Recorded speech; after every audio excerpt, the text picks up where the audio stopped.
Hello, everyone, and welcome to our fourth LinkedIn Live session on the initial SuccessFactors release update of 2020. I'm Craig Powers, managing editor of Rising, still growing my hair out during quarantine. Last week, we onboarded you in SuccessFactors onboarding. Now we'll talk money with the latest compensation and variable pay release. So if you're joining us again, you know how it works. Grab a drink. I just have water because I'm boring, but you can get something stronger if you like. No judgment from me. A reminder, if you missed our previous episodes, you can find those on our Rising LinkedIn page, Rising HCM specifically. But before we get started, I want to make sure you can hear me. Shoot me a thumbs up in the chat to let me know. All right. Okay, good. Okay. Also, disclaimer, with the sheer number of us working from home, if our stream drops, bear with us and we can get it back up. Another thing, this week, we, for the first time, have functionality to show comments on screen. So if you shoot us a question, we can show that question on screen and we can go ahead and answer it. So we'd love to have questions for our experts, who I'll introduce here right now. With us today is Brian McCall, Principal Consultant for Comp Variable Pay and Managed Services. Brian, it's great to have you for a first time. Great to be here. Thanks. Great. And I also, with Brian, I have Gail Person, another principal consultant in Comp Variable Pay and Managed Services. How are you doing, Gail? Fantastic. Thanks for having me this morning, Craig. Great. So Lauren and gang set the bar pretty high. I hope you guys are ready to clear it today. I know everyone loves talking about their compensation. So you have one of the most fun topics. But you are the experts, and I will turn it over to you. Thank you very much, Craig. We'd like to take stock today, everybody, and see what SAP has planned for us coming on June 5th. Yeah, we're so happy to have budgeted some time today to spend with you and share some of the wonderful things that might impact your compensation planning processes. That's right. There's no guidelines really for anything that you might want to ask. As Craig mentioned, there's a comment section. Go ahead and ask any questions throughout, and we'll try to get to those at the end. So, and in true form, Brian will start us off by mentioning a couple of items involving the worksheet functions. Thank you, Gail. So I've got 2 or 3 items involving specifically the forms and form template that I'd like to talk about. None of these are used by a lot of different customers, but they are used, and if you happen to be using them, I think there's some pretty nice enhancements. The first one has to do with what they call enumerated fields, or what we would know as pick list or drop-down fields. If you have a pick list field on your form, up until now, it's always been a little difficult if there's been a lot of values in particular. Lots of times where I've seen pick list values used is things like typically related to promotions. So if I need to select from a new title, a list of new titles or new pay grades or new job codes or something, there might be a long list of those. And if I have 100 in that list, I can typically only see about 10 or 15 at a time in that pick list. And so I have to scroll up and down to find things. The new enhancement is we have autocomplete now. So any pick list field on a form that's there, you can have autocomplete. So if I type in BRY, it's going to show me all of those words starting with BRY and limit it to that. So I don't have to scroll up and down through a long list. I think it's a nice feature, again, for those of you that happen to use enumerated fields. The second item has to do also with promotions, in this case, with pay range matching. We've always been limited up to now if we were doing promotions during our annual focal cycle or our semi-annual focal cycle. If we were doing those promotions and we had wanted to display the new range and we wanted to display the new comp pay ratio or range penetration potentially, we are always limited that the only thing we could use to do that lookup of our new range was just the new pay grade. We now can have additional attribute So if your pay ranges are defined and what you could change if you're promoting somebody is not just a pay grade, but also potentially a job code or a salary band or a job level, job classification, anything that you have, we can now include that new selection of that other attribute as well as pay grade as part of our pay range lookup. So it's a nice feature. This applies to both Employee Central and non-Employee Central, whether you're using the Employee Central pay range or the compensation specific pay range table. It applies in all situations. The third item I wanted to talk about, Gail, is we're now allowing, SAP is now allowing the initial viewing of a form to be in whatever currency you would view that you would like. So before, if you had multi-currencies, you typically would use what's called a base currency of local, meaning that any data that you might import or any data that came from Employee Central would all be in that local currency for that employee. And if so, then the very first time the form was opened, everything would always be displayed in local currency. Excuse me. What you have now is the option, what's called the default currency, to change that. So even if you're using local currency as your base currency, you can specify that you want the opening view, the very first time the form's viewed, to either be based upon the functional currency or even the planning currency, the currency of that individual planner that's opening up the form. So it's a nice feature to have. One caveat to this is we've noticed in the preview instance that it has caused some issues. We notified SAP and they're aware of it, and I expect that they'll have that fixed for the production release in June. But if you happen to be going into your salary settings in a total compensation template or just your general settings on a salary compensation worksheet, you'll find that if you try to save that page, you may get an error message telling you something related to the default currency. If so, let us know and we can help you get through that. There does have to be a change in the XML. Again, SAP is aware of this, and we think that they'll probably have that fixed, most likely anyway, for the June 5th release. So Gail, anything new? I'll turn it back over to you in the administration area. Sure, thanks, Brad. There's a couple new admin tools that will hopefully make your life easier. The first one that I want to talk about is the ability to import and export non-EC eligibility rules. In the past, if you were migrating a template from test to prod, you've had to recreate those eligibility rules because they don't follow with the form. So now you have the ability to export them and then import them back in. So when you go into the eligibility screen, you'll see an import and export button on there now. It'll export into a CSV file, and then you can make changes to eligibility rules in there as well and import back in. Might be something more as a partner we might be using, but it just depends on your role as an admin.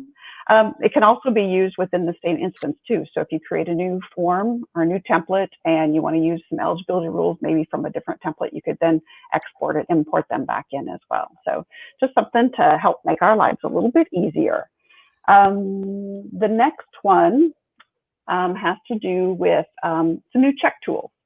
In several of the last releases, SuccessFactors SAP has been adding check tools to almost every module. Comp has come across several new check tools. And these two that are coming out with this release, I think, are very handy. The first one is checking hierarchy dates. So it's or not hierarchy dates, state validations and hierarchy, sorry.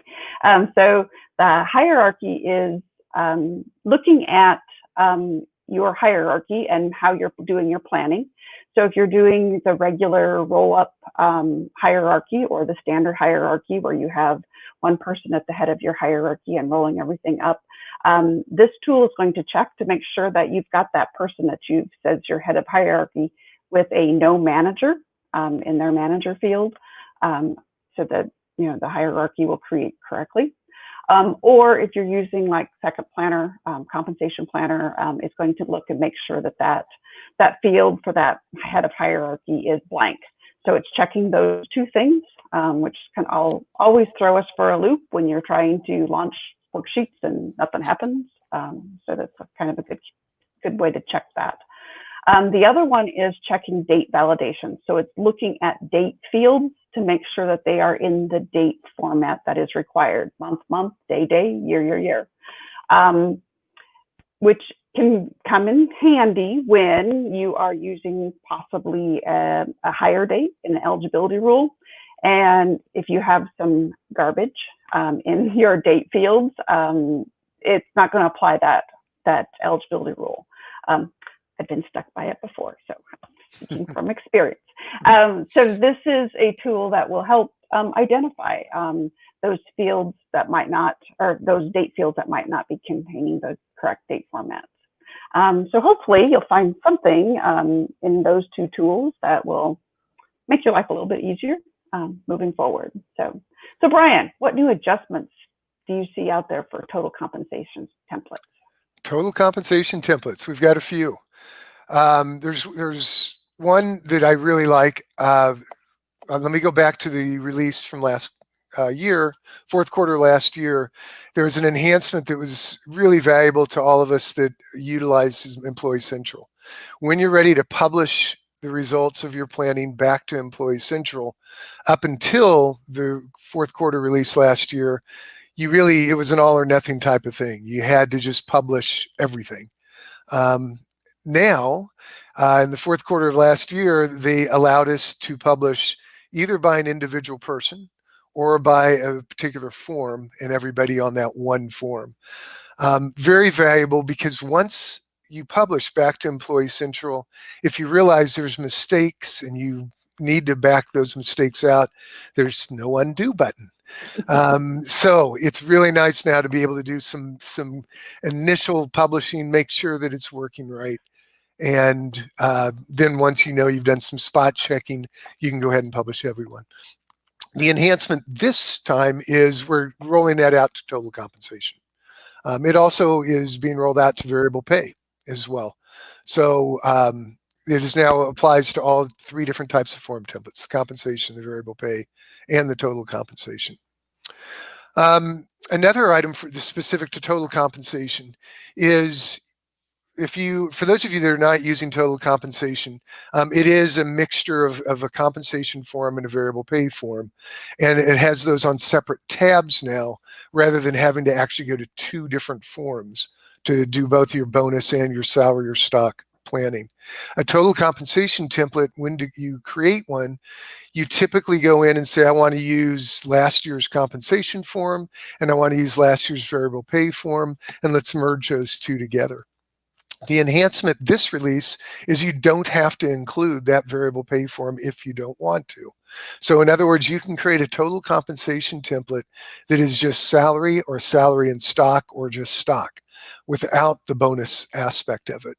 Up until now, it has to include a variable pay or bonus sheet as well as a salary sheet. Now, most of us aren't going to go to total compensation templates, for those of you that haven't already, until you actually are going to combine bonus and salary. And so we asked SAP, why? What's the value of doing this? And the reason why this is here is because ultimately down the road, my guess, and it's just a guess, is probably within the next couple of years, you think, something like that, Gail? I'd say Yeah, in the next couple of years, they're going to probably move to every form template being a total compensation template. It makes a lot of sense because compensation and variable pay templates do have some differences. Right now, they're having to maintain all three types of templates. And so ultimately, they're going to go to the total compensation template. What that means for you is that at any time, if you're ready to go to a total compensation template, you can now do that, even if you don't have both compensation and variable pay ready to go. One other item with total compensation templates, for those of you that have ever used what's called offline edit, where you go into executive review, you do an export, and when you run that export, you get a pop-up window that asks, do you want to import this data back in, so that you can go do some editing in Excel and then upload that data or those changes back into the system. Those have not been available before for total compensation, and now they are.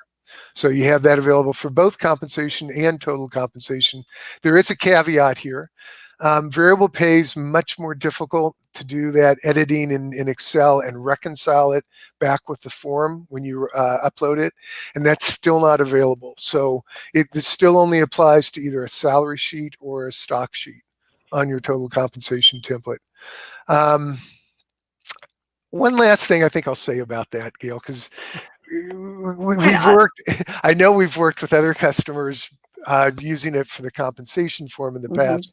Be very careful with this. If you're going to do offline editing, make sure you take good backup copies of what you had in executive review before you ever tried to do that import back into the system. Just in case things go wrong, you want to be able to take what you originally had from a backup file and make sure you got back to where you started. In addition, there's some little hints on how to use that Excel spreadsheet that you actually do your changes in when you do an offline edit. And we'll be glad to help you with that if you have any questions at the time. So Gail, I'm going to ask you, I think you probably have something else rewarding that you can recognize in this release, hopefully. Oh, you bet. You bet.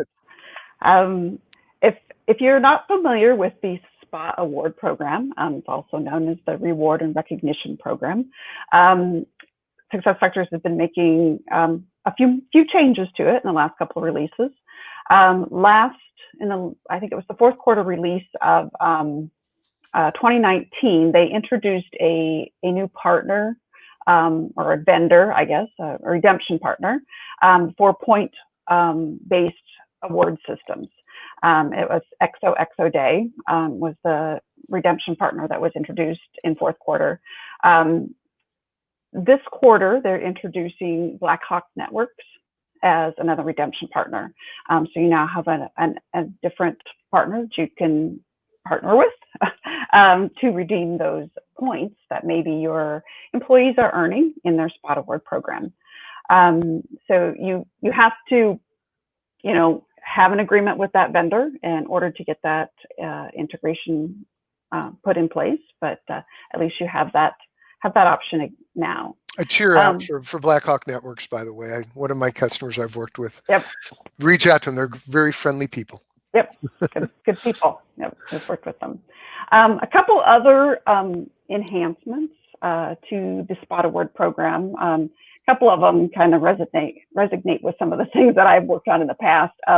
One thing being, in the past, when you pushed your SPOT Award through a workflow and it got approved and everything, once it was approved, it would go sit back with the manager, and then the manager would have to manually go into the SPOT Award and click to send the email to the recipient to let them know that, hey, you did a good job, you get $500, yay. So sometimes that would, be a bottleneck if the manager was maybe busy and couldn't always get in there. So it was kind of held things up. So now you can opt to automatically send that email. So once it is approved, the SPOT Award is approved, it will automatically send that email to the recipient. So there's no delay there. So kind of a nice little enhancement there. You just have to work with there's a new setting, I believe, in the SPOT Award program itself, to say that you want to automatically send that, and then it just works with the workflow that's attached to the SPOT Award. The other new tool, I would say, in SPOT Awards is to be able to delete SPOT Awards, which when you're implementing and first trying to test your SPOT Award program, it would be nice to be able to delete some of the things that you're testing with, so you don't have that garbage sitting out in your program. So they've now added a tool, and it's not as simple as go in and delete, click on a button and delete something. You actually have to find the award ID. So you can run a report and get that award ID, and then create a CSV file to import those back in to delete them. So it will delete the award. It actually will, if you've got budgets and involved, it'll add that amount back into the budget and back to those budget holders. And then also it will get rid of the email notification as well. So that won't be there as well. But if you've already, if you're live with it and you've already paid that spot award out in the payroll program, it's not going to get rid of that. You're going to have to make sure that most systems balance going forward. So, but kind of a nice handy tool, especially when you're first implementing and just doing some testing with things so that you have that, that little way to clean things up. So I think that's it for spot awards. Brian, what do variables or what, I think there's a new variable that you can tell us about in using custom MDF objects. Yes, there is. Yes, there is. This one I'm really excited about. If you're an Employee Central customer, in any case, this is a really nice additional feature.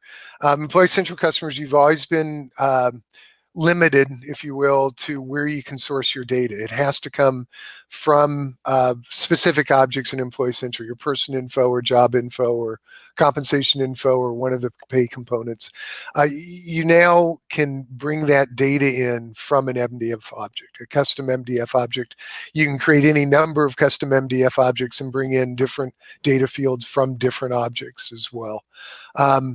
In fact, we've worked with a lot of customers that to get around that limitation of having to have that data on a specific Employee Central object, they've had to create custom columns, like in compensation information or job information. And those custom columns aren't used any other time of the year except when you're doing the focal planning. So it's been sort of a workaround that doesn't, it doesn't work as well. You have to be very careful then with permissions on who sees that information for those custom fields. Another option that customers have used is lookup tables. The lookup tables work pretty well. You can have a lookup table that says, based upon a particular user ID or username, I want this value returned. But that has to be a separate load, as you get ready for planning. It's not data that's already in the system. If it is already in the system somewhere, but it's not in one of those objects in Employee Central, you've had to export it out of one part of the system and import it back in to the lookup table. This enhancement now gets rid of all of that. So we can have custom MDF objects. You can define that MDF objects with any number of fields. Those fields, like any MDF object, can be populated either by an import, similar to what I was just describing with the lookup table, or you can use business rules and trigger at certain changes or saves of other data. You can update the values in your custom MDF table.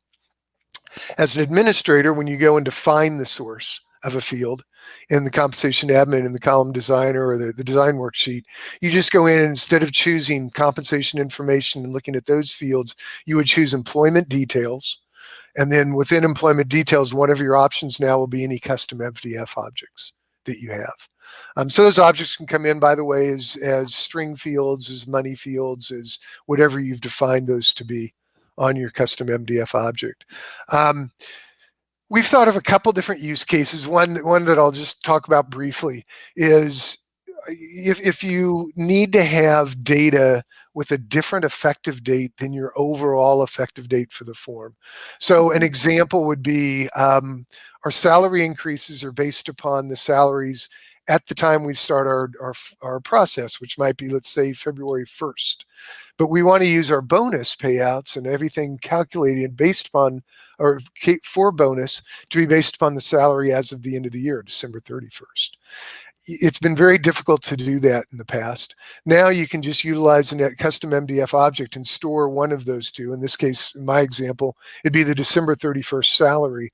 On that date, you would actually trigger a rule, which would then populate the current salary at that time into the custom MDF object. And now for your bonus calculations, you pull in that salary versus the salary that was effective as of February 1st. Just one example. But there's others that I probably won't go into detail. Well, another example that we've talked about is stock. Gail, you had another one maybe? I don't know. I had one with bonus planning. If their bonus target maybe changed more than twice during the year, you could maybe store that third change in a bonus target in a custom object so that you can pull it in. Otherwise, in the ones that I've taken care of, we've had to calculate those and put them into a lookup table. So you're extracting the data and then loading it back up. So this would be so handy just to have that there. If you know those circumstances are going to happen, and then you can just pull it in from the custom object. So Right. Yeah, and well, a good example, and that's one where I guess you're using a compensation form yep, instead of a variable pay form. So you variable have to pay. have a finite number of assignments or Right. different jobs that would have different targets. So Right. yep, another good example. Well, and we've talked about, pulling in like benefit information for compensation statements as well. Right. That's kind of a nice way to be able to have that That's information there. For those of you that may have not have used custom compensation statements before, or have used standard statements but had to populate all of these things like Gail was talking about, if there's other things that need to be on a statement or a letter but not in as part of the planning form, yeah, it'd be a good use case for that as well. Yeah. I think that's probably it for that. If you have any questions though about MDF objects and want to explore some of the use cases further, pop a question in the live comments, and we'll be glad to talk about that. Gail, I'm going to turn it back over to you, though. I think you have some statements that you want to make about this release. Right. Speaking of statements, yes. I think it was in the last half of 2019, SuccessFactors introduced the ability to bulk print compensation statements or reward statements from executive review, which is a nice addition to where you can download those statements. So this release, I keep calling it quarterly. I'm sorry. This release, they've just kind of closed up some holes, I guess, with that. The first one is when you download statements from the executive review prior to this release, if you had filtered and brought into your executive review, say 50 people, and only 25 of those people had statements out there, and you downloaded statements, you didn't know who you didn't get a statement for. So now there is a text file that also will come with your download that will tell you who didn't get a statement in your download. So just kind of help you so you don't have to figure out who you didn't get a statement for. Mm-hmm. But in that same thing, they've also brought in some kind of permissioning of that icon of the bulk print. Prior to this release, if you would go in there and you would search for 200 people, the icon would enable whether you had statements to download for any of those people or not. So you'd click on the statement download and get nothing. So that was a little confusing. So now it's only going to enable if the people that you have brought into your filter have at least one of them have to have a statement out there in order for that icon to enable. So just I think it's more of a user enhancement to make sure that it's not misleading as to the statements that are out there. So, but I think that's it on the statement side. So I don't know, Craig, is there any questions out there for us? Yeah, sorry, I had to go off mute, of course. I had a couple questions from Steve, a returning listener watcher. You could say. So Steve asks, is the default currency, Brian, set at the template level, or can it be based on a field on the form like country? It is at the template level. And in fact, again, this is only the initial view. So if I'm a planner and I get my form, whatever my administrator set up as a default currency, either local currency view or planner currency view or functional currency view, that's what I'm going to see. If the default currency was set at functional, for example, and I'm an American company, I'm going to see everything in US dollars. As a planner, if I then go and change that to local currency, so I now want to see all the people on my form in pounds and euros and pesos and dollars and whatever I have on my form, I can do that. And if I do and I close out or my browser session ends, the next time I come in, I'm still going to see it in that local currency view. Mm-hmm. So the key point I'm making there is that default currency is set overall at the template level, and it only affects me the very first time I open the form. Every time after that, that currency view is going to be specific to me as a planner. Great, thank you. I know we have another question from Steve. This one's for you, Gail. Can you compare XOXO Day and Blackhawk?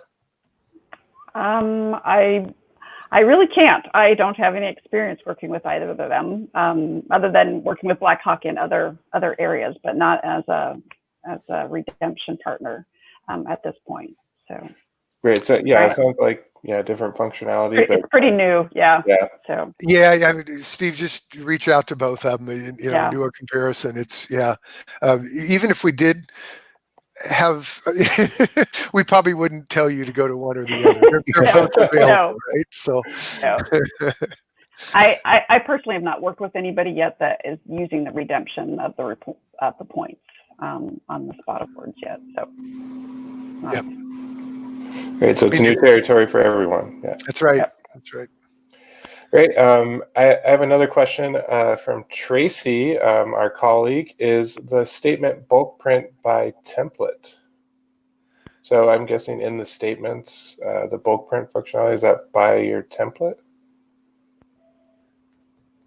I'm not sure. Not sure what she's asking either. If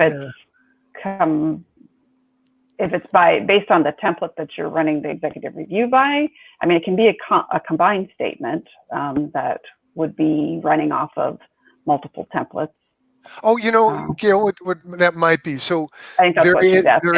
there is a setting that it's in the compensation settings under action for all plans where you can turn off that bulk print or not. Right. That is not at the template level. That is right. If you can do bulk printing on one form within executive review, you can do it for all forms. Okay. Yep. That's what she said. Turning on the feature. All right. Good. All right. Yep. You guys figured it out eventually.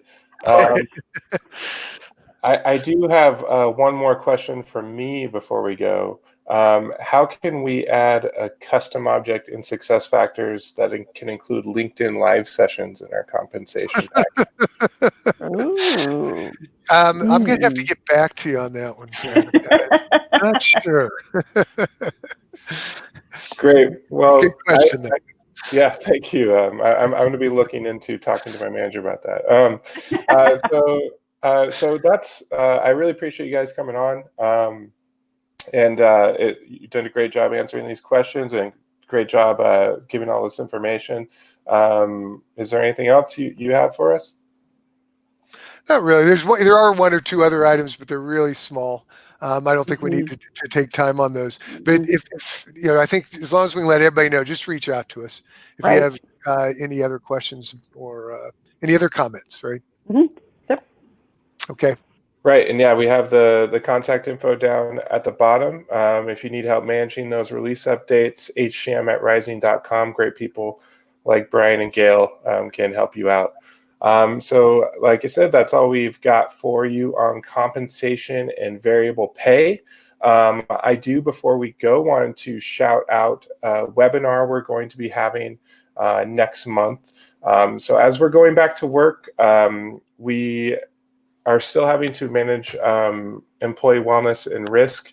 That'll be tasks on HR. At Rising, we have a Lyra data analytics tool, and we've added functionality to that can overlay important kind of COVID-19 related information, where an employee works, who they're working with, and things like that. So to help you make wellness decisions, keep your employees safe. So on June 4th, we'll have our webcast on integrating HCM and COVID-19 data to manage risk, business continuity, and employee wellness. That's at 1 to 2 Eastern. We'll have a way you can register in the comments. We'll have customers talking who have already been using the tool on that webcast. So it's going to be a great webcast. Like I said, a link to register in the comments. So I really appreciate you joining us for this live stream. We'll have another one next week on LMS, same time, 11 a.m. Eastern, 8 a.m. for me. And of course, if you still have questions on comp and variable pay, like we said, reach out to us, rising.com. And maybe you can even make suggestions for our future videos. We've been having a lot of fun doing these every week, and we kind of want to keep scratching that itch. So again, thanks for joining us, and we will see you next Wednesday right here live on LinkedIn.